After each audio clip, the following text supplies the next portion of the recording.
Okay guys, disebabkan kami tak pernah mai di Padang Serai, dan untuk kali ni, untuk warga Padang Serai, kami akan keluarkan menu yang terbaru, yang itu ais matcha. Sebenarnya keluarkan terbaru daripada kopi ais lemu. Dan apa yang kau tengok kat tangan ni adalah menu yang the best seller, yang dipanggil matcha strawberry whipping cream. So kali ni kita nak try rasa lah. Sebelum kita nak buat pergi sana, nak kita rasa dulu.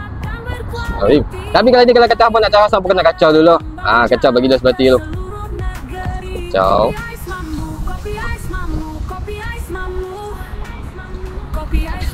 Bila dah kacau, kita rasa bismillahirrahmanirrahim.